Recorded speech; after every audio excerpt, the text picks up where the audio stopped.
Well, Happy New Year, everybody. It's time for episode 295 of the 3 Point Podcast. Before we do our sponsor billboard, boys, are we dreaming? Are we dreaming? I mean, it's a beautiful dream last night, a little bit of a nightmare on Lions. We'll talk about both of those, but unbelievable college football playoff games last night.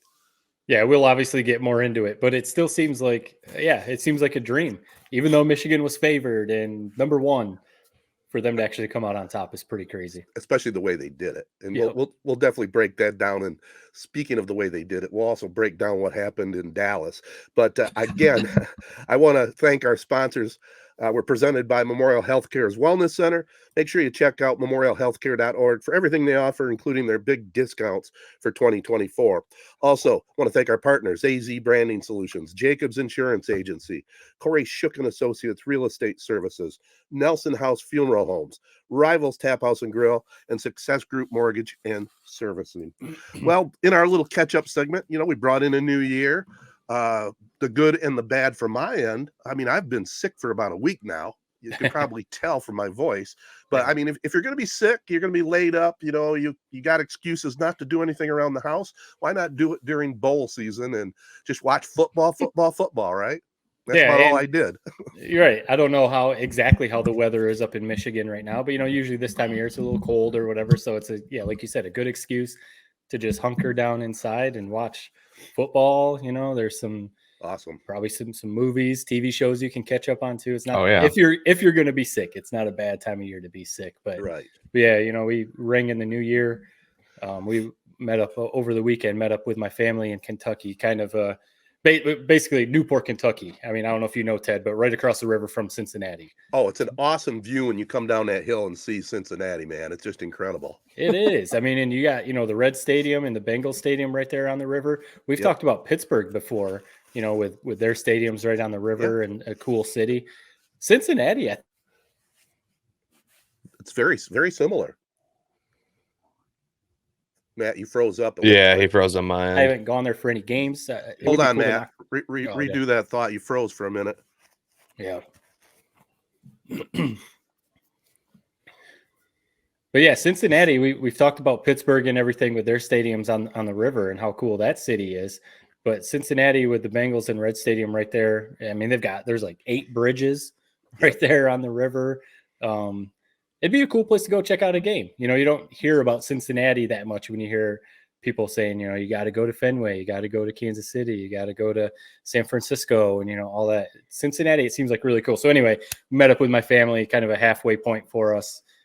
Stayed in a hotel, had a little weekend. It was my son's 2nd birthday over the weekend, so we did a little birthday thing for him. Walked around the city a little bit, went out to a cool restaurant, and just had a nice little weekend. Then we got back and rang in the new year, of course. But yeah, I didn't know, Ted, it sounds like you've been there. Yep. I didn't know if Cincinnati was one that you've explored a little bit or thought about going to a Reds game or even a Bengals game, I guess. But cool. Even Newport. Newport is the city in Kentucky right on the river. That's a cool little town. A lot of bars and restaurants and stuff right there. And then across the bridge is Cincinnati with the stadiums and everything there. So yeah, really, really, it made, we were only there for 2 days, whatever, 2.5 days. It made us think like we should go back sometime and do a little more exploring. Yeah, Cincinnati is a cool little city there. Like you said, right on the river. I have been to a Reds game, but it's been quite a while.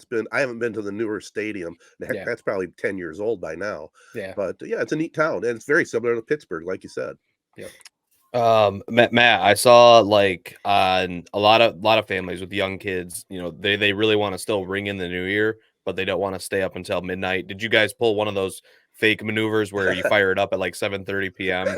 and act like it was midnight, or what was your guys' New Year's Eve like? You guys know how my New Year's Eve. I mean, my girlfriend and all of her friends went out and they ended up staying the night at my place, so they had a good time. I went to work probably like 3 or 4 hours early yesterday just because I'm like, I gotta get out of the house. Like I just gotta get out of here.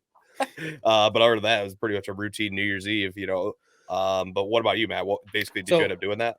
So your girlfriend and her friends went out and then came back to your place. You didn't go out with them and you guys have heard it. I hate New Year's Eve. I will never do New Year's Eve again. Not at the bars. Like if it was a house party, that'd be fun. Right. And I'll be honest, when they were getting ready and like going out, I was kind of like, man, I kind of want to go out, but I had to work the next day, and I know if I got there, I'd be like, I hate this. There's just too many people. So Yeah. I sat her out.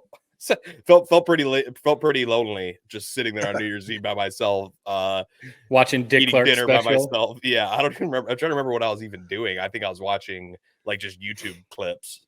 So yeah, not the most exciting New Year's Eve, that's for sure. That's all Better right. than Now last year's though. If you remember last year's with the Michigan TCU game. Oh yeah. Yeah. Well, it was funny kind of remembering that how Michigan played earlier, of course, but then remember the Ohio State Georgia game was it was coming down to the wire right at midnight. So I remember flipping back and forth, like the ball's dropping, but wait, Ohio State's about to win this game maybe, and then they missed the kick, but wait, the ball's dropping. That was pretty crazy how that all unfolded. But we were thinking about doing something like that, what you mentioned, Jared. But after we drove back on Sunday on New Year's Eve, after like the driving and stuff, our kids were just tired anyway, so Yeah. they weren't trying to stay up. My wife and I stayed up. You know, I don't know. We have fun doing that, staying up for New Year's and stuff. But no, we didn't pull the trick on the kids at all. It would have been funny. I've seen people do tricks like that on their kids, but I have to imagine, Ted, with you being a little under the weather, you probably didn't make it. You probably didn't watch Ryan Seacrest on ABC. If I had to make a guess, I probably haven't made it to midnight in 15 out of the last 20. Okay. You don't even do the I set don't your care. alarm at 11:55 and No, get up and means nothing to me anymore. Okay. It's just another day. Yeah. You know, back when I was Jared's age or even your age, you know, it meant a lot more, and definitely would go out to local establishments and bring in the new year right. But those days are long gone. Yeah, that's fair. Because I was going to ask if you stay up, which one do you watch? I The one on CNN with Andy Cohen and Anderson Cooper, or the Dick Clark? No. If I watch any, it'd be Dick Clark. But really, I don't know what happened to it this year. Jared will laugh, but I enjoyed the Miley Cyrus one she did the last couple of years. I don't think she did one this year. So I thought I did see. Yeah, maybe she didn't do a full on show. I thought I saw that there was another option that she did one. There was a country one, I know. Yeah. And maybe that's the one. There was one from Nashville, I think. Yeah, there was one from Nashville. Maybe that's the one I'm thinking of. Because Miley did one last year. I know we were watching that a little bit. Yeah. We've come to, we would watch the Dick Clark one now, of course, with Ryan Seacrest right. And Jenny McCarthy used to do it, but she wasn't there this year, at least when we were watching it. But we've come to like the one on CNN with Anderson Cooper and Andy Cohen. They're just super funny. They get really good guests.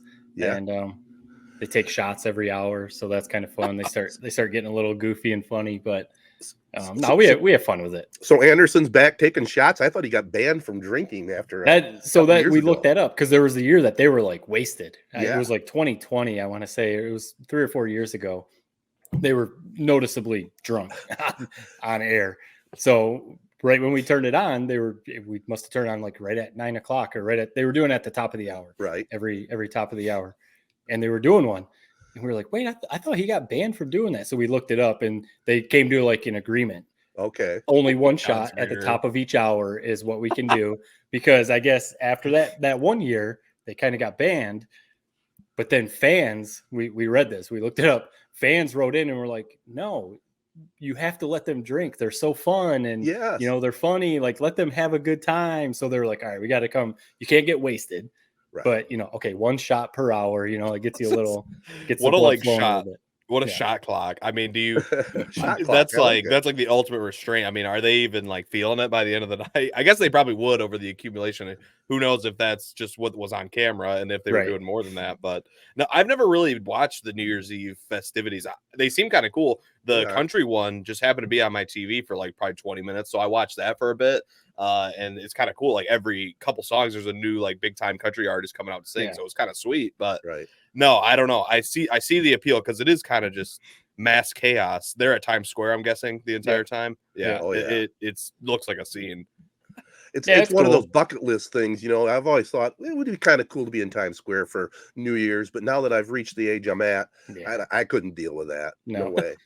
No, I remember when I lived in Bristol, when I lived in Connecticut, only a couple hours from the city, people would go if they weren't working. A number of people would go there for New Year's and just take the train and stuff. But it seems like every time when people would come back, it wouldn't be like best time ever. You got to do it. Like, it was the best thing you've ever experienced. Yeah, they, like you said, bucket list. Yes, it was cool experience being there. But it was always something like the trains were way backed up because it was so busy, or you can't leave your spot down there in Times Square to go pee or whatever. Otherwise, you're going to lose your spot. So you got people with diapers on, or you got people just peeing in like Gatorade bottles, or just peeing right there on the ground, or just like all that. Yes, very cool experience. It's Times Square for New Year's Eve, but it's also like, I don't know if it's really, like you said, no, it's low not. 20s, 21, 22 years old, maybe Jared's age, but I'm fine being on my couch, just with my nice warm couch. Basically just to watch a little electronic bulb drop to the ground. Right. Like, there's it just, no, that's not it. That's something I'll never go to. But I'll appreciate people's stories that go. No, it's too many people, man. All right. Well, speaking of being on the couch, I think some of us were on the couch for some football. Go ahead, Jared. Real quick, what are your symptoms? What's been the problem, man? I mean, it the started, golden voice is down. Yeah, it started in my sinuses. It started with just rock hard crud in my nose, for like 4 days. And now just yesterday it started working its way down into the chest area. So now it's bronchitis, So, and not COVID, at least as far as I know. Lada took a test because she had it before I did, so I'm going to blame her. And also, Matt, I don't know if you've ever done this. I'll throw this out there real quick. It's always a challenge trying to figure out, okay, what do we get the kids, our older kids, of course, for Christmas? And we decided this year to get an all-inclusive pass. The Michigan Science Center is a museum, and you sign up for this pass, and you can go to all these different museums throughout the country under your one pass. So last Friday we went up to Grand Rapids to their public museum up there, which was really cool. Parker, Jessica's oldest, she is enthralled with bugs. Okay.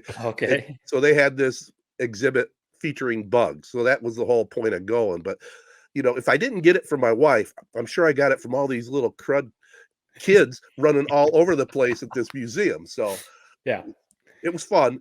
But I've been under the weather ever since then.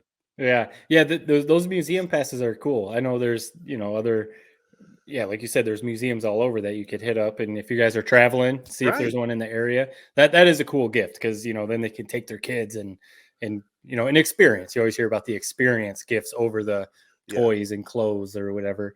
But the kid thing, my kids, like one of them had pink eye a couple weeks ago. The other one did. Like, other cold. I mean, when they're going to school, daycare, or like you said, a museum, when there's a bunch of kids running around sneezing on each other, coughing, human petri dish. And then the parents, you're with them all the time. You're bound to get something. It's almost like, well, I know I'm going to get this here in a week or two. So just start taking my vitamin C now and hope it's not too bad. Amen. All right, guys. Well, that's our little catch-up segment. Again, we want to say Happy New Year to all our listeners, followers, our sponsors especially. But the reason that they follow us is they want our opinions on what's going on in the state of sports, especially in Michigan. And we'll be right back and talk about Michigan Wolverine football right after this. All right, guys. I mean, let's just set it right on the table. Wasn't the prettiest of games, but man, it was a hell of a game. You look at it that way. It was amazing. Well, the Rose Bowl always delivers. And, I don't know if people out there checked out our instant reaction video that we did right after the game, but it's one of those games that even if it's two teams that you don't really maybe care about, there's just something about the Rose Bowl. I saw someone tweeting about it. It wasn't like Joel Klatt. It was one of the like national media members. Maybe it was Rich Eisen or someone tweeting about it last night after the Michigan game, saying the Rose Bowl just seems bigger. Something about it, even when you're watching on TV, like even, you're watching the Washington, Texas game and it's a playoff game. It's exciting. It was a shootout, but like watching the Rose Bowl just feels different. I don't know if it's, the cool views with the mountains, the sun always starts off a bright LA day and then the sun sets throughout. So then it turns into a night game. And you've got those awesome Michigan jerseys under the lights, the classic Alabama jerseys under the lights. And, of course, when it's Fowler and Herbie calling the game, and that just makes it more epic. I will be curious to hear if you guys watch that or if you watch the McAfee or any of the other ones. I'm pretty sure I know the answer, but no, there's just overall before the game, the Rose Bowl is just so cool. They always have great scenics to go to break, of the stadium. They've got the drone views. So yeah, when you're watching the Rose Bowl, and then especially when it's Michigan pulling out a crazy win, I mean, that's just now we got to go watch a national championship game in a week. It almost feels like that was the national championship game. Almost. The Rose Bowl, I mean, it can't be beaten for all the reasons you guys have said. I don't know how it's sunny every year. It's the same weather every year. Sunset the same way every year. I don't know how we've never had it seems like I've never had a rainy Rose Bowl in my lifetime. And then when you put in the fact that it's Michigan versus Bama and it's for all the marbles, college football playoff, the stars aligned for what was a perfect night in college football. Not only that was a great game. The Washington Texas was also a great game. But like you said, I think it's something to do with the fact the Rose Bowl's outside. Yeah.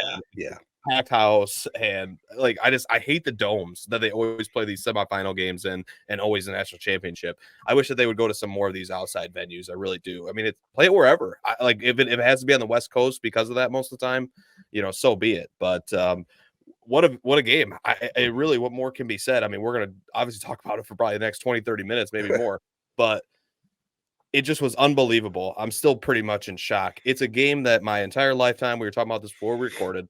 It's a game my whole lifetime, all my sports teams, not only just the Michigan Wolverines football team. A game like this, maybe they play close, but at the end of the game, they're going to rip your heart out. That moment just never came. And I'll be honest, you guys know, I thought they were going to lose this game by 2 scores. I really did. And when McCarthy threw that first, interception, what was your guys' thoughts when that happened? Let's just talk about that play for a second. I mean, when that happened, it was, oh my God, it was deja vu. It's like we were reliving the TCU game. Yeah. And thank God that guy's toe ended up being out of bounds, because what a horrible way to start that game. I mean, it was literally the first play of the game. Yeah. It was the first play of the game. And I didn't, when he started rolling out, I was like, cool, either take off or throw it. And it was one of those weird things, like, was he really throwing it away? Was he trying to make like an amazing throw? Because you would think if he was trying to throw it away, he would just chucked it 30 yards out of bounds. Yeah. So it's almost like he was trying to make an amazing throw. And then it really was. It was, I wasn't even like settled into the couch and stuff. I was still like standing there, trying to, all right, what am I going to eat? Well, get my drink or whatever. And all of a sudden Alabama's picking the ball off. And it was like, are you kidding me? And then, so right. If that toe wouldn't have been down, I mean, they were on probably the 30-yard line. Who knows if they punch it in for a touchdown? Yeah. And that's a completely different game. So outside of that play, very head scratching, whatever.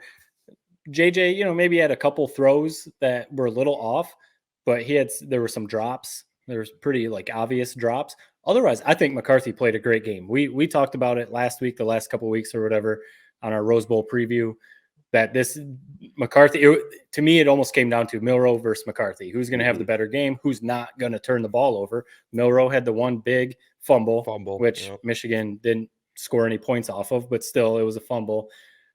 McCarthy didn't turn the ball over. He threw 3 touchdowns and played a pretty efficient game, had a couple big runs. I kind of wish they would have let him run a little more, but he ran enough. A couple times they needed a big run. He did it. And I think that was a legacy game. Went to the Rose Bowl and beat Nick Saban and Alabama, and especially with that last drive, under 3 minutes left. They needed a touchdown, and they went for it on 4th down with that little throw to Blake Corum. Huge. He made the big throw to Roman Wilson. That Roman Wilson made an incredible catch. Great catch. And, so JJ McCarthy, for all the criticism he gets, that all he has to do is hand the ball off. That's why his record, he's only lost 1 game as a starter. People are like, oh, well, yeah, they've got a great defense, and all he does is hand the ball off. No, I think he proved that if you need to rely on him, you can rely on him to make big plays. I think he proved that last night. JJ McCarthy, Jim Harbaugh said it. Jim Harbaugh said that he's the best quarterback in Michigan history. I mean, it's hard to argue. Yeah, it all came down to that drive, 20-13. I mean, you basically that decided if he played a great game or if you look back and you kind of scratch your head a little bit. I mean, they did. It was such a weird feeling. Like you almost didn't have fun the entire game. It was like you were just thinking back on it was a new mistake every 5 minutes, a new head scratching error. Even when things didn't go wrong, like when Michigan finally did score and make it 20-20, and then they bring in the new punt returner Thaw, and then he muffs it. Tell me in a different life He muffs that, scoops it up in the end zone, gets tackled for a safety, and that's how that game ends. Like that was like if this was the Lions playing in that Rose Bowl, that's how it would have ended. It would have been a play like that. That But probably ended up being the number one play of the game. Just him staying in bounds. Yeah, it was a good play by him to after the initial muff to keep it in play and make sure that he got down at the 1 yard line. But there were so many ballsy plays on that final drive. I mean, Sharon Moore, Ted, you kind of question some of his calls. I get some of the concerns with a lot of the trick plays, but I loved them. All of them really should have worked. I mean, you needed McCarthy to make one hell of a play on the double pass for that to work. And the flea flicker was wide open if Corum just flips it back to him. I don't really fault Sharon Moore for that. But what I did love is they had that little, we've been wondering where it's been all year, that little Blake Corum throw. I don't think we've thrown a pass to Corum all year. I know that's his first receiving touchdown. And two critical junctures, they leaked him out of the backfield, and Bama wasn't even accounting for him either time, and it just killed him. So I thought Sharon Moore had a good game. I just felt like it was more so the players on the field were making some kind of mental errors that they haven't made all year. I think the month layoff plays a big part of that too. I mean, they're not in week in, week out routine, playing and running those plays at full speed. I mean, I know it goes both ways. And I will say this, I'll take the bullet because, man, when I'm watching the game and hitting the text string between you guys and the rest of the family, it's all emotion. That's all it is. It's emotion. I mean, you're feel like you're out there on the sidelines, right. That's the feeling you have going. Yeah. The trick plays. I mean, the double pass with Donovan Edwards, he kind of overthrew it, but he's the type of guy, he's proven he can make those throws. So I'm not mad at that. He just kind of overthrew McCarthy, but that play that McCarthy made, I mean, he went up, he's running backwards. Yeah. He Amazing. caught that ball with one hand. I mean, that's a catch that you don't see receivers make. And then he spun around with a defender coming at his face and threw it like off his back foot and really like a dime. He threw it right to the receiver. So, and that play, that would have been one of those because it was a backwards pass. Oh, it's a touchdown for Bama. Right. So if he doesn't get it, that could be a scoop and score. If he just catches it and gets sacked, it's like a 15-yard loss. So that's just another play right there with what I was saying about McCarthy. That's one of those plays that, prove yourself, like winning time. Like if you're going to be a legendary quarterback, you make plays like that. And he did. And the flea flicker, I'm just kind of like over the flea flicker. They do it every game. It's like, all right, it's coming every game. And yes, when you see that replay, Herb Street was talking, or Fowler, one of them said, Michigan fans, you're not going to want to watch this because Morris was wide open. Right. If McCarthy gets that clean, it's probably a touchdown if he makes the good throw. But again, like you said, Corum had a dude come in his face. He had to just basically like try and flip it back. And so I'm not mad at the plays. They run that all the time. So you knew it's coming at some point, but I'm sure Ted, you love it too. I'm glad. And when they went to overtime and even a little bit at the end of the game, they said, what's our bread and butter? We're running the ball. I mean, we're overtime, man, we're going down with Blake Corum. They brought in 13 personnel. That touchdown run that they had, I tweeted out from our 3-Point Pod Twitter page. They had 13 personnel. They had 5 guys on the left side of the offensive line.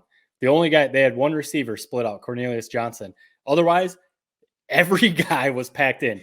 And it's basically awesome. Here, like hat against a hat. We're running the ball. And it was perfectly blocked, and Corum made a hell of a run. I mean, that was a run to break the rushing touchdown record for Michigan in the Rose Bowl in overtime against Alabama. I mean, there's nothing more legendary than that. And it was just an amazing run.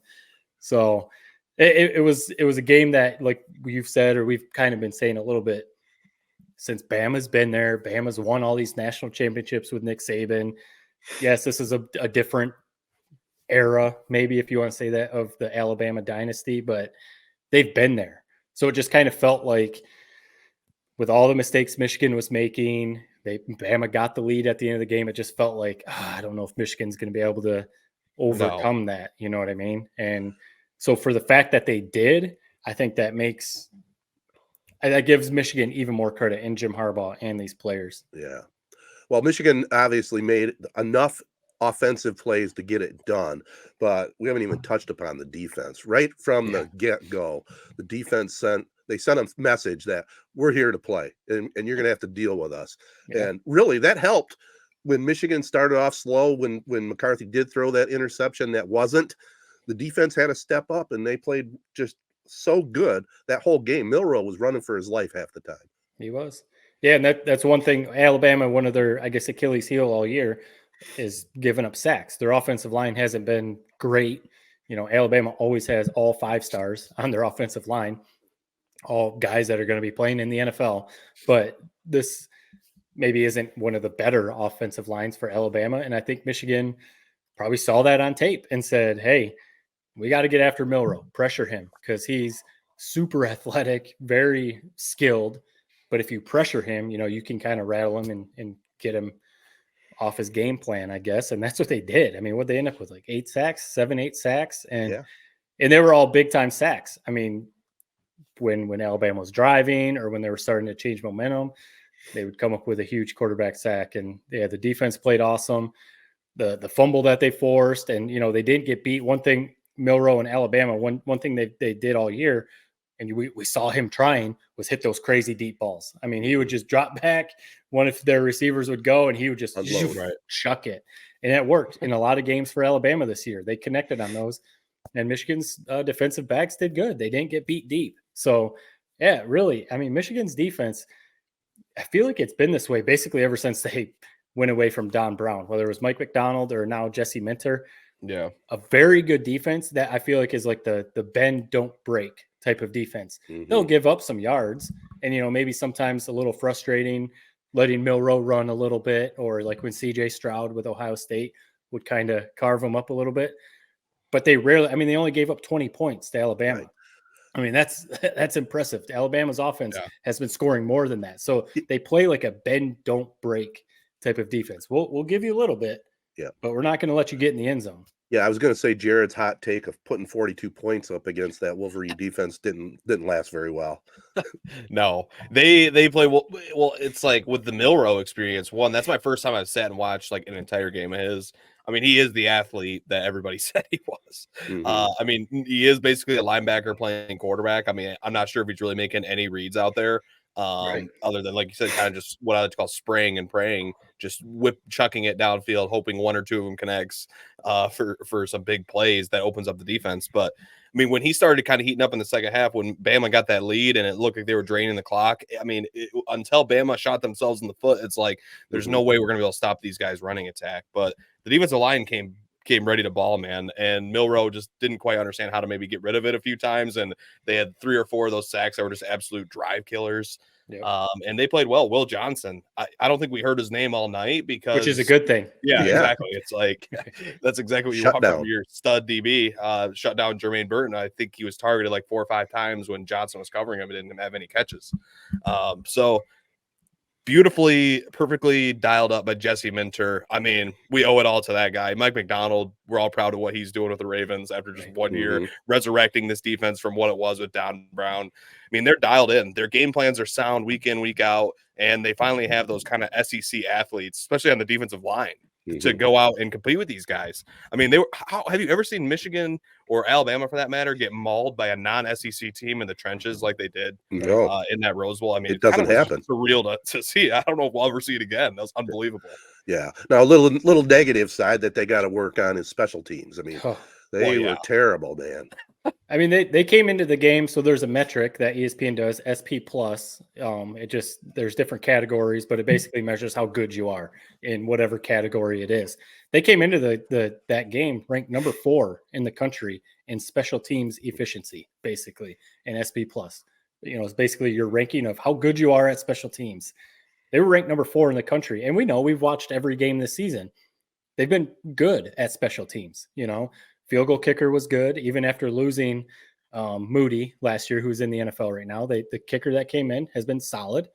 They're usually good in the punt return game. And, they're usually just good special teams, solid, clean.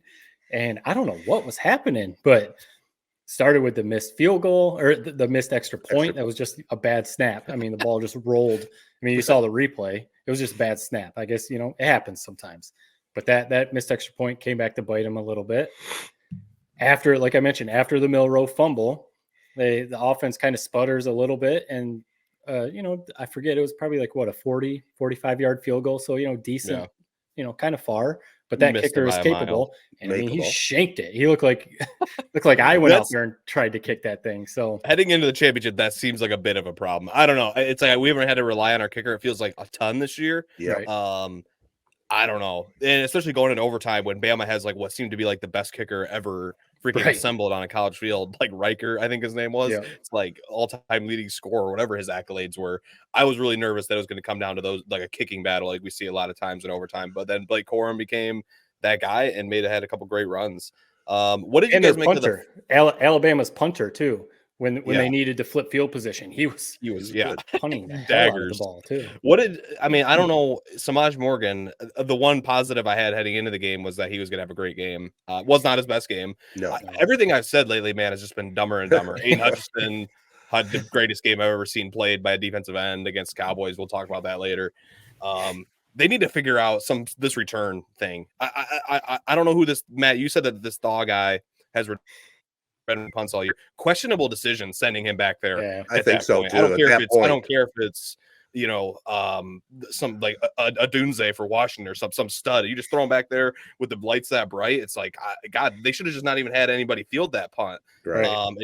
You saw what happened. You fielded the 1 yard line. You're still gonna be able to figure it out and get it out. So that they need to figure out some secondary option. I think it's probably Roman Wilson. Maybe he gets a few more reps at punt returner this week. And if we have an issue like what we had with Samaj Morgan in the Rose Bowl, he can go back there and return some punts. But I don't know. There's something needs to be addressed with that. It's funny, Morgan, he tried to make the play on that first one that he muffed. But he caught caught all right after that. It was a very questionable time to pull him out, I thought. And I got one other comment that says old school. I know punters are great and they're accurate, kicking that ball down to the 10-yard line or close to the goal line. Whatever happened to the punt return guy standing at the 10-yard line, and if that ball goes over his head, just let it go? What happened to that? That's usually the unwritten rule or whatever of as a punt. That's like the Pee Wee football rule. That's like what that is. But what's wrong with that rule? Nothing. I don't think anyone disagrees with you. Nothing. No. And I'm sure Jay Harbaugh is the special teams guy with Michigan. I'm sure he's telling Thaw that, why were you even trying to field that? I'm sure he was probably thinking, I didn't want the ball to get pinned at the 1 inch yard line. So, okay. But the cardinal rule or whatever, the unwritten rule is if that goes over your head from the 10, you just let it go. Yeah. Well, I think Samaj let one bounce, right? What's that? Didn't Samaj have one bounce that he didn't field? Yes. And so I'm guessing I can imagine Jay Harbaugh before Thaw goes out there, field the epping punt. So he just is probably thinking I got to field this no matter what. And this is that's what happened. Because that was one in the text thread. That's what someone said. One of the things that Morgan did that was maybe a negative, he let that punt go and Michigan got pinned at the 4 or 5 yard line or whatever. So that was one of those. But so Thaw, they had been alternating punt returners all year. He was one. He would come in. I looked it up. He had 16 punt returns this season. So he was in there, about half the time, splitting duty. And to me, he seemed like the guy that was just the sure-handed punt returner. Right. You go back there, he's going to catch it. He's not going to do something stupid. Like the one that Morgan muffed. Mm-hmm. If he would have caught that clean, he might have scored because he was already on a dead sprint and the replay looked like blocks were kind of setting up. So I'm sure that's what he saw. He probably was like, ooh, if I run up and clean this, I'm gone. And that's why I like having him as a returner. It's like he's not he's not scared. It doesn't seem like. Right. I mean, he just was a freshman playing in the biggest game in Michigan's history. Right. I just think it's kind of like you're probably due for something like that to happen. I'm not worried about him returning punts next week. I mean, if he muffs another one, then I'll be the idiot, talking about it after on next week's pod. But I don't know. What did you guys think of Bama's? Just to piggyback off what Ted said, but bringing Thaw in at that time is the one thing that I think was a little head scratching. You always hear about whether it's a kicker or whether it's a backup quarterback or a pitcher in baseball, whatever it is, coming in at the end of the game when you've been sitting all day, your nerves and your body's tight and, just everything. That would be the one thing. I'm not on that coaching staff, of course, so it's easy for us to say, but that would be the one thing. And I even my daughter was actually still up at the time, and my wife, we were sitting there watching, and I kind of under my breath, but said out loud, they're bringing him in now. And my wife she said like, what? And I was just watching the game, but then of course he muffs it. Not that I'm some Nostradamus or whatever, but I was just like, why? No, why it are was they head doing this scratching. now? But Like if they were that worried about it, I think you just let it bounce. Let it bounce. Hell yeah. Yeah. But it worked out obviously. But Right. I hope, it's one of those things. The broadcast after the muff punt for Morgan, like the next drive, it was one of the next 2 drives, they threw him a little bubble screen. I love seeing that because it's like, dude, get this out of your head. But then he had the awful drop that went, it went straight through his hands. If he would, it was a rocket from McCarthy. If he would have caught that, who knows how long he goes. So that was another play where like, come on, man, like what's going on? Got to catch that ball. But I like seeing them give him the ball in that bubble screen. Like get that muff punt out of your head. Go make a play. I gave kudos to Sherrone Moore earlier, but I'll be honest, like he had a couple really nicely dialed up plays, but again, it felt like when we were watching that game, it was the conservative kind of, and they ended up winning, so you can't fault them. Right. But it was the conservative kind of like BS that we were seeing all year that was like making me sick. It's like this McCarthy, we hear about how he's, the best quarterback in Michigan history. Andrew Luck, he's a first round guy. Like it feels like they like are like babysitting him all game. Where I don't know until they needed to, until they really needed to uncork some on that final drive. It's like, did he throw a ball more than 10 yards down the field? It's like they're going to need to air it out against Washington. I know we're not necessarily looking ahead already, but we're still soaking in this victory. But do you think we're going to need to see more from them in that Washington game? Do you think they kind of have the mindset going into games where it's like, if our defense is so good, if you don't lose the game for us, don't throw that crazy interception deep, don't do some crazy run and fumble it, don't lose the game for us, and we're going to win the game. Do you think they go into games basically with that mindset 100%. Because our defense is so good? 100%. Yeah. So maybe that's why they're a little conservative with the play calling. The head scratching thing to me also, we know Blake Corum's just phenomenal. Like I said, I think the greatest running back in Michigan history. His numbers back it up. But what's happened to Edwards? I mean, just not getting much out of him. I don't know. Like if it's, again, we're not on the coaching staff, so we don't see what's going on, but I don't know if they just don't trust him type of thing, but seeing what he did last year in those games when he had to start, when Corum went down, I think he proved enough. I just wish they would figure out a different way to get him the ball because he's not necessarily between the tackles like Blake Corum. You can't, he's not a power running back. I wish they would throw him like you mentioned, Jared, those throws to Corum where he would leak out and then they dumped it off to him. I wish they would do that with Edwards. Let him get in space, use that speed, maybe even, split him out in the slot and throw him a bubble screen so some blockers can get out and, get him in space. I wish they would just figure out different ways to use him. Yeah. All right. It's kind of hard. It's hard not to go down with Corum when he's right. I have, and that's, I don't know if those leak out plays work with Edwards. It's just because Corum is it's like we never see him catch the ball that it's like that's almost part of the strategy is like having Corum out there to catch those. But I wish they would use him more like Amon-Ra. Like he's not the receiver, obviously, but like how the Lions are creative with how they always said that he could be a handoffs. receiver. Yeah. And he in compared to the other receivers we're trotting out there, I mean, they had basically Barner and Loveland in almost every play. It felt like because those are their best guys that are tight ends. It just seems like we could use Edwards in a few more creative ways, whether it's shovel passes, like where he lines up in kind of the wing spot, like we see with Amon-Ra or something like that. A few more touches a game, but just because of like the game breaking speed that he has, it almost feels like when he touches, you're almost like waiting for that one cut and then he's gone. Right. But they keep just handing him the ball up the middle. Well, he hasn't he just hasn't been that route runner out of the we saw for him to be really, really good and to be fully he has to be like a Christian McCaffrey where it's like he's basically a receiver lining up at running back. Yeah. Right. And you can run option routes with him and you can basically just wreak havoc on like man-to-man coverage from linebackers or safeties. And we just haven't seen that type of route running from him. Maybe it will come out. I mean, I really think we're going to need I'm going to say what I said in the semifinal game. We're going to need 35 points, I think, to beat Washington. Nobody can stop Washington, it looks like. Yeah. But one last little tie a bow on maybe on the Rose Bowl. What did you guys make of Alabama's final play call after 2 long timeouts and coming out and basically just going Jalen Milroe up the gut? What did you guys make of that? Then I'll give my thoughts. Well, I just heard Ted say terrible, so I think we know his thoughts.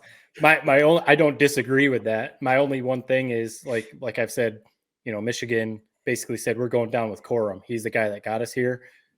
So that's why I don't disagree with Alabama's call. Milroe is the guy that got you there. Really, his running is what got them. It wasn't really his passing that got them the lead. Up the middle run, though, is the one I have a problem with. Right, just snapping him the ball and then saying, yeah, I wouldn't have liked to see, because it might have worked. But if I was an Alabama fan, I would have liked to see it. Maybe a sprint out with maybe an option. Like you can either a similar play to what we ran to Roman Wilson to tie it at 20, right, basically. Something like that. Just something like that. Yeah. So I liked it as a Michigan fan. It. I mean, you watched the replay. We retweeted it and stuff. You watched the replay from the side. Michigan's offense or defensive line, I mean, they destroyed that play. They just blew that play up. We had Rod Moore was even blitzing in. So it's almost like, after 2 timeouts, both teams traded timeouts. It's almost like Minter and whoever else on defense were like, crash this play. They're running Milroe up the middle. Yeah. And if he sprints out and beats us, okay. But they were all keyed on Milroe. They were. And have you guys heard the opinion that basically, like, if it wasn't a low snap, like, he might have been able to get through? If you watch it, it does like because that low snap took out all of his momentum and he just restart. And by the time he even got going, it's like they're already in the backfield. Maybe I could see a world where somehow he ekes through or sheds a tackle if he's just full head of steam down the tracks. I mean, that's not a tackle I'd want to make. But the whole thing I have a problem with, the national championship game is on the line, and that's the best play you could dial up. Right. It's after 2 timeouts. Right. After 2 timeouts. Just give him a run pass option. Yeah. And that's what I thought when I first watched it. I was like, this looks like it was a run pass option with the guy motioning out of the backfield. And it looked like Milroe just like predetermined, I'm running this damn ball. Yeah. And then they talked Saban afterward. That's not what it was. It was a planned run the whole way. Just give him an option. Just get him out of the perimeter is what I would like to have seen if I'm Bama. So I see why people have a problem with that call. What I threw out the take in my instant reaction that it felt like Michigan was the better team. The whole game, felt like it was just they were shooting themselves in the foot. I threw it out. I mean, I don't see a world where Michigan loses that game unless there's a world where McCarthy throws 3 interceptions, which maybe is 1 out of every 10 games. That was a better team. I can't believe it, but it did not feel like a fluke in any way, or it didn't feel like a game of a lifetime in Michigan, which usually seems like what you need to beat Bama or Georgia. It just seemed like a better team that just made just enough plays to win that game. They looked better almost at every position, it felt like. Well, I think we finally saw that Jim Harbaugh he's built the program. Like it's established. It's there. When they went up against Georgia 2 years ago, Michigan was a good team, but they weren't on that level. They weren't even close to that level what Georgia was. Now, even though Alabama's full of 5 stars and the SEC and all that, this Michigan team can go toe-to-toe with them. I think they could beat Georgia. I think they can beat anyone in the country this year because of the athletes, the offensive line, because of McCarthy. They were. I think they were the better team, and they could have lost. It was one of those games. Who knows? Let's wrap up the Michigan talk with the head coach. We talk about it every week. We got to soak it up. We know we got Jim Harbaugh one more week for sure. At least one more week. At least one more week. And it could go one of 2 ways. He could be already gone, could be going to the NFL, could be going to San Diego after this championship game, win or lose.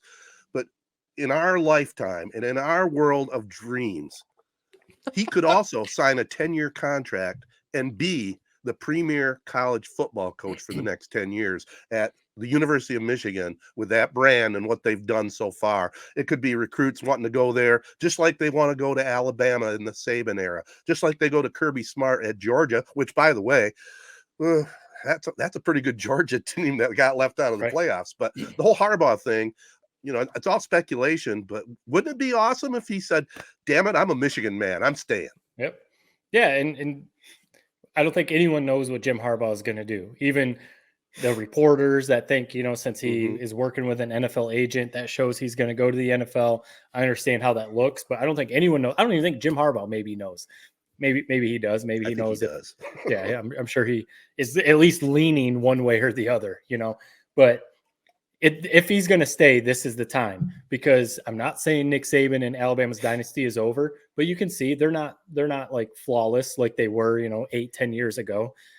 Georgia's beatable. As good as Georgia is, I agree. They probably could have been in the playoff, but they're beatable when you're this good. They've gotten over the Ohio State hump.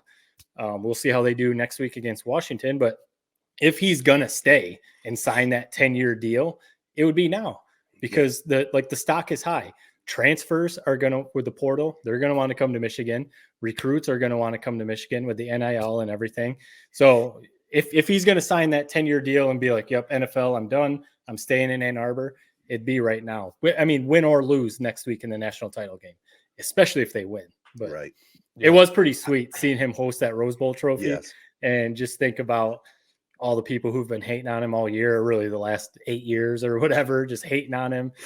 All the radio show hosts that call him overrated and all that kind of stuff, and he's up there hoisting up that Rose Bowl trophy. But it felt good, man. I mean, my whole life I've been trying to, and just growing up where we are, I mean, whatever, 25 minutes outside of East Lansing.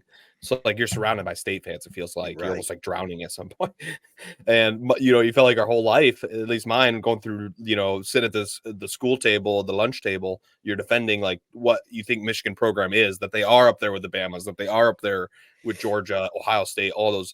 And it's just like, and for like your whole entire life, you had everybody clowning you, like Michigan State fans, whoever, Ohio State fans, basically saying that's not true. You guys are not what you think you are.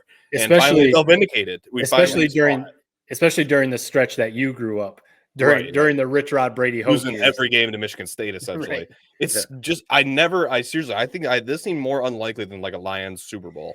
The fact that they're really here, that they're right on the precipice of the mountaintop of college football, they're beating Bama, they're hoisting Rose Bowl trophies, they're winning Big Ten championships. It just doesn't seem real.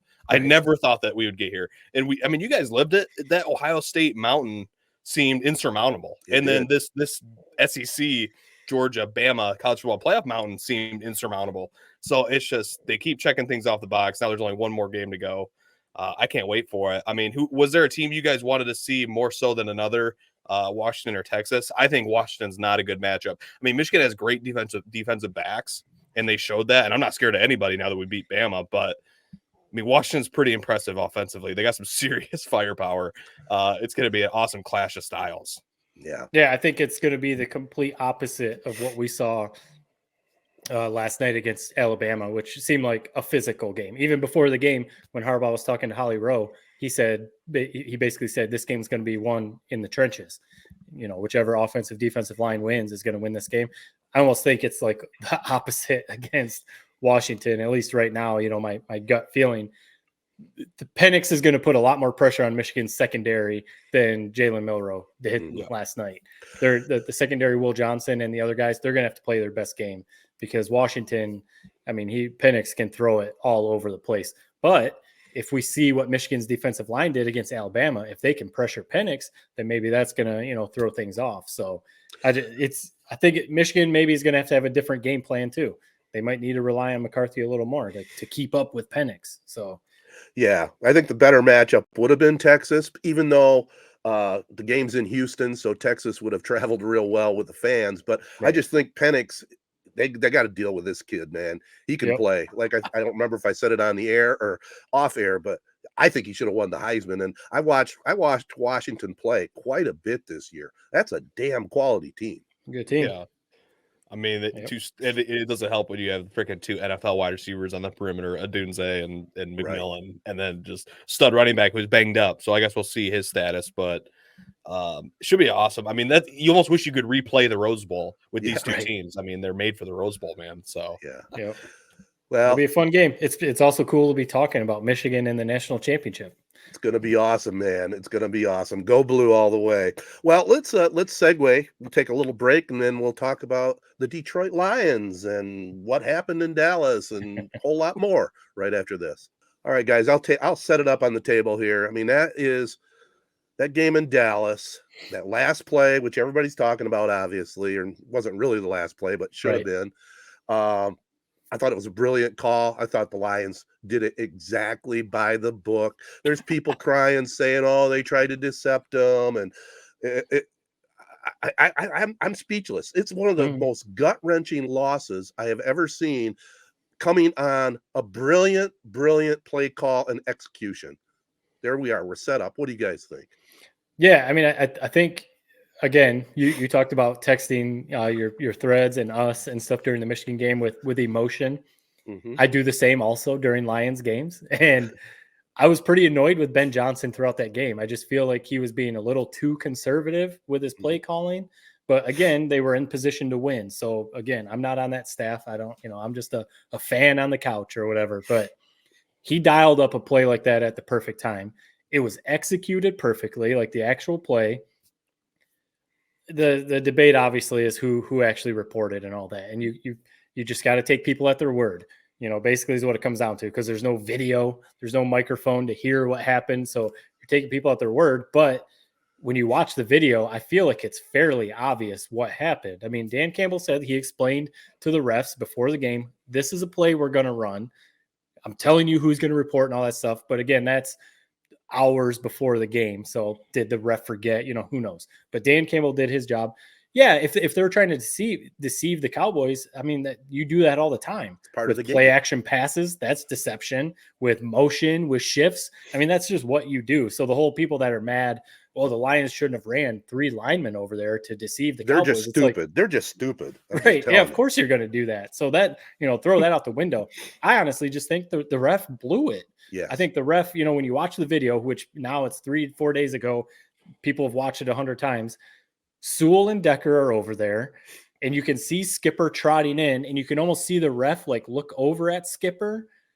I don't know if Decker was saying, hey, I'm the one that's eligible. I don't know what exactly was said, but it's almost like the ref just saw Skipper running in and just assumed 70 and then ran over there and announced it. I think the ref just 100% dropped the ball. And whether he thinks he heard Decker say, but that's the whole thing too. Like, Decker couldn't say 70 is eligible. Skipper would have to be the one to go there and say, I am the eligible receiver. So that's the whole weird part about it. It's just all of those things. People, we're not telling anyone anything new. This has been talked about a bunch, but I think 100% the ref dropped the ball. And, then the debate comes after that penalty. Should the Lions have just kicked the extra point? I don't know. They get the Micah Parsons offsides. They get another chance. And then, I mean, I think at that point there was so much chaos going on. There's so much chaos, and that last play that ended up not working. Yeah, not a good throw. And it wasn't a great throw. And then it's to Mitchell, like a bit 3rd or 4th string tight end. Exactly. I would have liked to see that be Laporta, do something else to St. Brown. So that, it was just chaos. And then that last play, I was just kind of like, what the heck was that? So, and yeah, hindsight is always kick the extra point, maybe, see what happens. But it's not. Campbell told his guys, in the press conference, he said, we're going to score and I'm going for 2. So he's saying, I don't care how many times we have to try this. We're going for 2. We're trying to win the game. So yeah, I don't even worry about that. It's just crazy. They ran the play. It was successful, and they got freaking screwed. I don't. I would have felt better if the referee would have come clean afterwards. Yeah. I mean, there's been such a spin on that whole thing that just drives me absolutely crazy. Did you sit up and watch the post game? Scott Mempel, basically where they brought in I don't know who, ESPN, Dean Blandino. It wasn't Dean, whoever Dean their Blandino, counterpart is. Yeah, right. I saw that. And what an idiot! Van Pelt's the player. I mean, they put those guys in tough spots. Like they have the refs back. The whole thing was like, I don't understand why we have review. We review every goddamn play. Like even last night in the Texas for Washington, running back makes a great catch to get it down to the 12-yard line. It's like incredible, like back to back plays by Texas, where it's like, wow, they might actually score. Then they do a review. After it's essentially a catch, and then they review it. Oh, play stands. There goes all the Texas momentum. And with all that being said, this scoring play, it's confusing as hell. They reported who was eligible, the wrong guy, the referee. Why don't we take a look at it? It's like, what are these guys in whatever Secaucus? I know it's what it is in the NBA. Where the hell are these guys, and why are they not stopping the play on that one? Like, whoa, 100%. Let's slow down. What's going on? Let's make sure we got this right. This is chaos. It was chaos, like you said. It's like, why are we just like let's help these refs out a little bit. Like, I almost put that on whatever the infrastructure is. Like, stop the play. Let's look at it.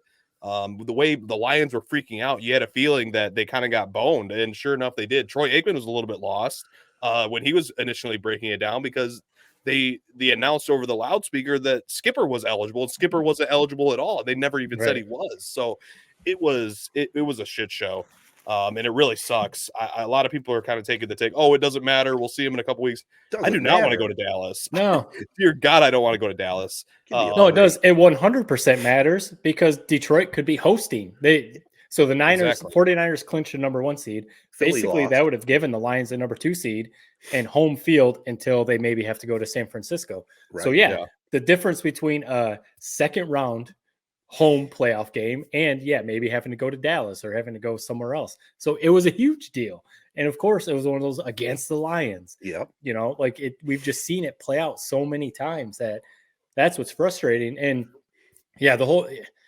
you could review it, but then it'd still be like, but you don't know because you're reviewing it and then you're just going off of what the ref, unless there was a body. Why is that even a rule? That's like, why is reporting even a rule? What am I missing on that? Why is that a thing? Well, I mean, I think it just goes back to right. It just goes back to you have to have like the 5 linemen, and you have to have so many linemen, so many guys on the line of scrimmage. It's just like the rules of NFL. It'd be the same as like, why can't you hold? Well, that's the rule. It is kind of right. It is, but because otherwise you could always just have your center snap the ball and then run out for a pass. It seems like it just is like destroying a whole part of like, you're talking about the gamesmanship and like the deception. And it's like, why even run it's like, it's kind of amazing these plays work anyway, when you have to announce that this guy is an eligible receiver every time and just put basically a big old target on his back. Right. So it just made me sick watching it. I mean, what a roller coaster of a game, a great game. Kind of like that. It was an awesome game. Rose Bowl, it's like you didn't really necessarily feel like either team played their best game, but they were throwing haymakers back and forth. Yeah. I mean, this is an old hat old news at this point, but that Derek Barnes safety that turned into a 90-yard pop. I mean, that play felt like it was going on in slow motion. And of course, I mean, you can't expect DB in the NFL to hold up for 10 seconds, which is what it felt like he had to cover CD Lamb for. Right. And he just got big touchdown over the top. What was Barnes doing? Concern. How do you not turn your arms out and tackle him? What everybody's saying is the roughing the passer, basically where, and it's not even like an excuse. I don't just tackle him, man. I actually made the joke like to people I'm watching the game with, like, I tell you what, if he would have, if Dak would have uncorked that ball, you know that he would have just smoked him. I swear, these defensive linemen and linebackers, as soon as you let go of the ball, that's like, it's like their eyes light up and they're like, I'm gonna go cream this guy. But because he held it and like just whiffed on it, there's not. I think it's the whole roughing the passer thing, but I don't know. You know that the penalty is in the back of his mind. He doesn't want to hit Dak. I almost wonder if, because you saw the replay, the low end zone replay, like the C's parted. And Barnes had, I mean, a straight shot at him. You almost wonder if he, in his mind, was like, maybe he didn't see Dak still had the ball. So maybe he was like, there's no way I have this wide open shot on Dak. So that's why he didn't hit him. Maybe he thought Dak already threw it. So that's why he even kind of like got out of Dak's way. He kind of like went around him. It was just like, maybe he didn't want to get the roughing the passer. He didn't know. It was just, and then of course it turns into a 90-yard touchdown. Killer, man. So it was just a complete back. It could have been a safety, turns into a touchdown. Big turnaround. CD Lamb just cooked us all night. I think it showed. Cam Sutton he's a solid corner. He's not an elite shutdown corner by any means, because CD Lamb is one of the best receivers. Everybody's in the been NFL. ripping them apart. Yeah, I mean, and they kept doing the damn slant. I mean, I loved it because that's what half of my catches came on in high school. But whatever's working, clearly Mike McCarthy was like, they can't cover this slant. Here you go, high school peewee football route, 5-yard slant, 5-yard slant, 5. And it was just like, dude, please undercut the slant. I don't care if they turn it into a double move. Please undercut the slant. But something. I think it did. The defense played well. We've been, Detroit's defense has gotten ripped, rightfully so, the last couple of years because they haven't been very good. But they did what they needed to. Dallas at home had basically been scoring like 42 points a game. Yep. And they did well. They, forced a turnover. They, did some good 3 and outs, and they got after Dak. The defense did enough. I think where I'm going to go with this. I think it just showed the limitations. I'm not going full on Rip Goff. Yeah, I'm not that. That's not what I'm doing. I think it just showed the limitations of what he is, because he did then on that last drive. That's what's annoying with Goff. That's why Yeah, I'm so it was annoyed like the with him. McCarthy game. It's kind of what it reminded me of. It's like where the whole game you're kind of like, well, what? This has been kind of ugly, and then they have one great drive, and it's like, Right. what is my opinion now? It's like, Right, because that last drive, I mean, he was making boom, boom, darts, darts, darts, and Yeah. it's like, what are you doing? Because then previously in the game, what, he had 2 interceptions, and both those interceptions were pretty ugly, Yeah. and those were the ones where I'm like, this is like where you're not gonna, if he plays like this, you're not gonna make it to the Super Bowl. Right. But then on that last drive, if he plays like that, you can beat anyone. So And- that's where I'm just like, oh, Goff, like, what the hell are you doing? It's Right. tough to watch sometimes. And that drive was pretty phenomenal at that time. And then, give him a little credit on that soft touch pass to Decker too. He could have Perfect. overthrown that. It was right on the money. So Right on the money. So it's one of those, like, the people saying it doesn't matter. Goff, it matters. he's so much better at home. When he's at home, and I know Dallas is indoors, but it's still road. It's still the crazy environment with Cowboys fans. I think it's a big deal for the Lions to not be at home. That first round game, cool. I don't care if it is the Rams and Stafford, whoever it ends up being. I think they can beat whoever they match up with in the first round at Ford Field. Second round, you never know what's going to happen. But I feel good. Like it seems like it would be a replay of what we just saw, Dallas versus the Lions, and I think the Lions are the better team. And so I'll take my chances. I mean, it was almost lightning in a bottle. I mean, hopefully Aiden Hutchinson can replicate what he did. I mean, 5 TFLs. That was 3 he sacks. Single-handedly won that game for the Lions if they would have won. And so you kind of hate seeing a great performance like that in a losing effort, because I mean, he really did play awesome. It's what we've been waiting to see. We saw it once last year in the Green Bay game, brightest lights, and this was the brightest light so far this year, and he played great. Hopefully we can see one of those in the playoffs. We're going to need it for sure if we want to get, whatever NFC's championship or try to somehow get to the Super Bowl. We're going to need him at his best. So that kind of sucked, but I worry about protecting Micah Parsons. I felt like we kind of were standing on our head a little bit he still played great. He's so freaking good. I worry about him kind of wrecking a game in the playoffs at Dallas, where we know they're so much better than they are on the road. Mm-hmm. But the good news is, and we all can agree on this, it is a dome. So at least if it's on the road, it's not going to be, we're not heading to Philadelphia, which we might as well chalk that up as an L right now with Jared Goff. So we'll take it. It's in a dome. I think it's a team that we can beat. But the Rams game, I mean, you guys aren't nervous about that? It's going to be awesome. Oh, yes, game. I'm nervous. Yeah. And especially with what we see these wide receiver ones have been doing to our corners. I mean, they got a couple studs in Nakua and Cooper Kupp, and Stafford's playing great. So I'm very worried about that game, but it's going to be awesome to watch. And if you can't beat the Rams, then this isn't that, Super Bowl contender that we thought they were. Right. So it's like, just let's enjoy this game. It's going to be awesome. Storyline is probably going to be the night game on whatever that is, Sunday night or Saturday night, first round of playoffs. So I can't wait for it. Yeah, I mean, if that's how it shakes out, we know, even though I'm a Stafford fan, I'm not the Lions fans that are like, I don't know who I'm going to root for if they're playing the Rams. Come on. No, come on. All right, Stafford got his Super Bowl. We're done with that whole thing. He got his. It's all Lions now. But the one thing we know about Stafford is he's probably going to throw a pick. He's going to give you one or two throws in a game that are going to be head scratching. And if that happens, the Lions have to take advantage of it. And hopefully that is. And if we're at home, hopefully Goff plays one of those games where he throws 3 touchdowns for 280 yards or, whatever, plays a clean game. Montgomery and Gibbs, they've seemed to figure out their 1-2 punch at running back. The offensive line is playing incredible. The defense, like we said, is actually improved a little bit. If they can pressure, we know Stafford's more mobile than Goff, but he's not Lamar Jackson by any means. So, if you can pressure Stafford, get after him, I think that's a matchup. Yeah, Stafford could go back to Ford Field and light us up for 4 touchdowns, or he could throw a couple picks and, and the Lions win. But what do you guys, so the Lions still have one more game in the regular season at home versus the Vikings. Basically no implications on that game. The playoffs for the most part they are what they are. Should they rest some guys? Like, do you think use this as that bye, and I don't know if any of the offensive linemen are a little banged up, maybe rest them, or are you like, no, go into this game, play it, don't ruin any sort of momentum? Like, where do you guys kind of feel on that? if guys are like really banged up and they could really use a week off, I'd give them a week off. But I think you got to try to win it. You treat it just like it's another week. Yeah. I feel like it really is like a momentum killer. And I bet you they want to get like that bad taste out of their mouth, I bet, before Right. they get to playoffs from that Dallas game. So no, I want to see him go out and just bludgeon the Vikings. Really, I want to see him treat it like it's a playoff game. I want to, maybe if we can, let's put him away early and let's rest the guys in the second half. That's probably not likely, but no, I think you all chips are in the middle of the table. You play it like it's a playoff game. Yeah, I tend to agree with those that. guys, then rest them. But other than that, play. Yeah, if somebody's banged up and really needs the week off, okay, but otherwise, go for the win. Get that momentum going into the playoffs. That's how I look at it. Yeah.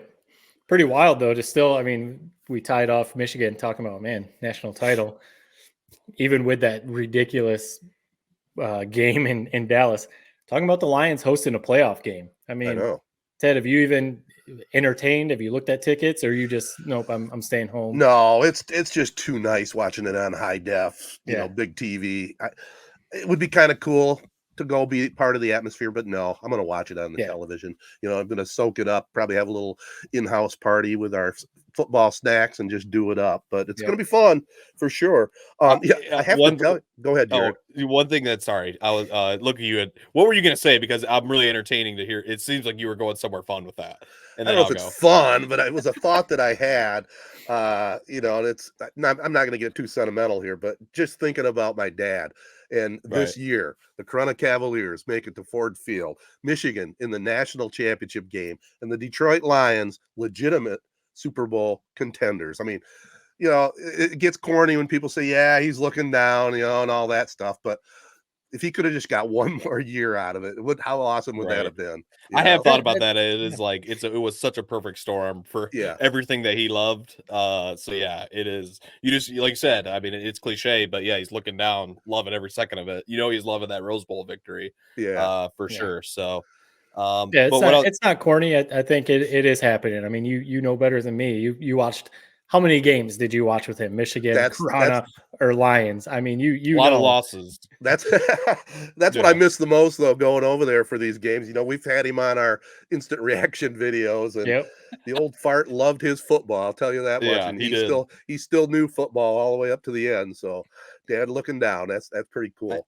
It is cool, and it is. We've talked about it before, especially for us when you add in the Corunna thing, the high school run, but then even just other fans that are Michigan and Lions fans, it's never played out like this. I mean, Ted, you remember better than me. I mean, I'm looking back to like the early 90s when the Lions were good. Michigan was good then, but that was the like Michigan would always go 8-4, 9-3, type of thing. They didn't win the title until 97. The Lions were good then. That was towards the end of Barry's run, but they weren't Super Bowl contenders. So it's never played out where the Lions and Michigan, at least in my lifetime, Lions and Michigan are both Super Bowl / national title contenders in the same season. Absolutely. And like Jared said, it's perfect storm this year with the Corunna Cavaliers on top of that. I mean, here we are. What a time to host a podcast that focuses on Corunna, Michigan, and the Detroit Lions. I mean, it's amazing. Usually by New Year's, I mean, we're trying to move on to the Pistons, or we're trying to move on to, whatever else is going on. But, we've got hopefully the Lions keep it going. We've got a few more weeks of the Lions. We got national title next week. Yeah, it's a great time to be alive, boys. Hey, since you brought up the Pistons, I'm sorry, I got one thing I've been waiting. So, I feel like I cut you off like 3 times today. I'm sorry. That's all right. Got a lot to talk about. Yeah.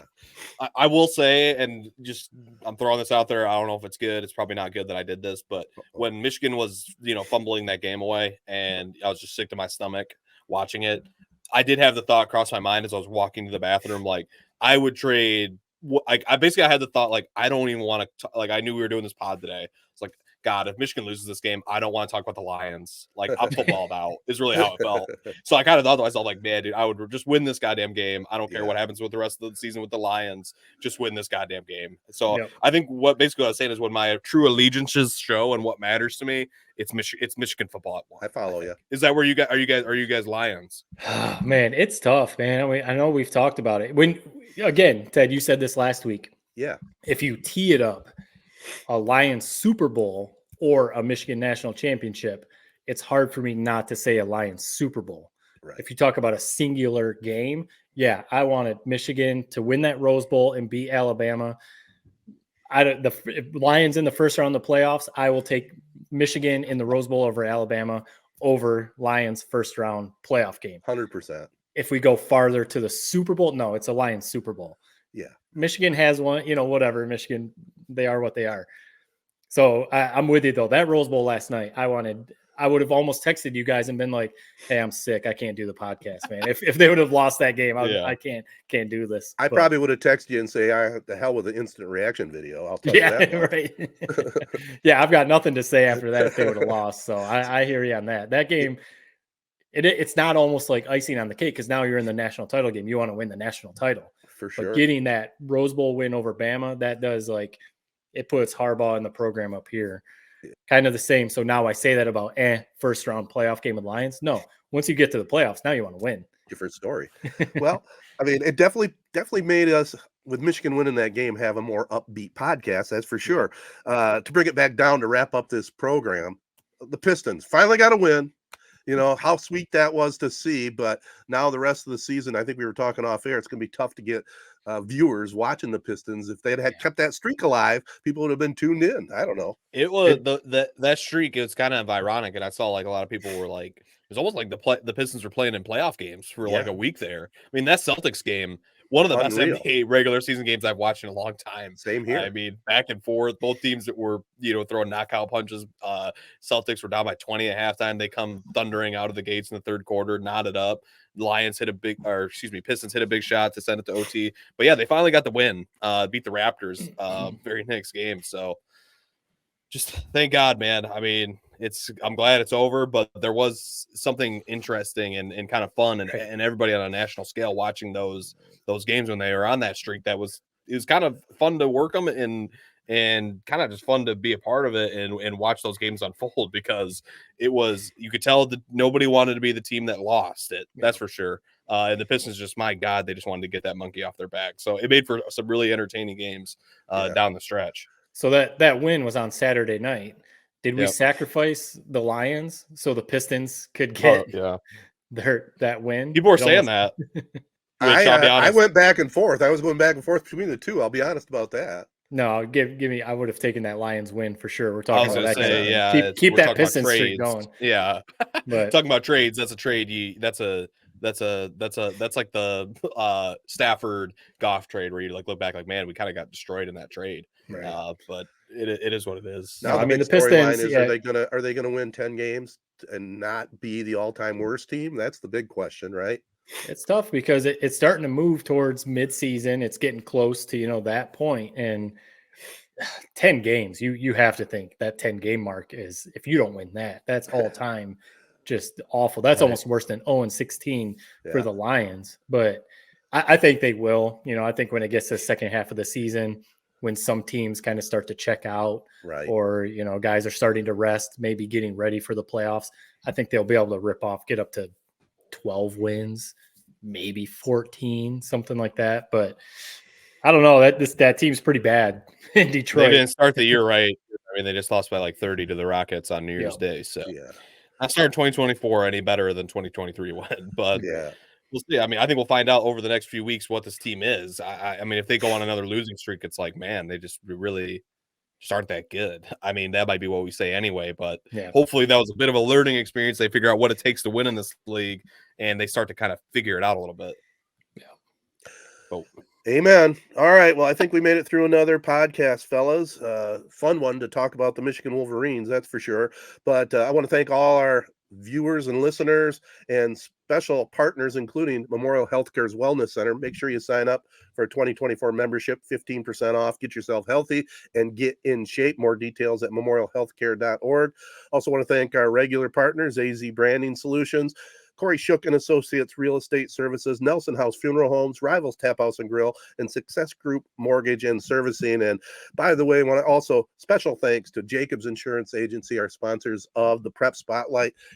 Teams have been on a hiatus. They'll be back in full swing coming up, but just a promo brought to you by Jacobs. The Z92.5 Castle Game of the Week to start the new year this coming Friday, January 5th. should be a fun one. If you're a casual fan, go on out to the Langsburg Wolfpack gym and check out Xander Woodruff and the team. They take on Plymouth Christian. I don't know much about Plymouth Christian, but I'm assuming they're probably pretty good. And that'll be the game of the week. And get on out. If you can't make it to the game, definitely tune in to Casey and Joe for the live play-by-play. Yep. That'll do it. Peace and love, everybody. Be kind. Thanks for listening, and Happy New Year once again.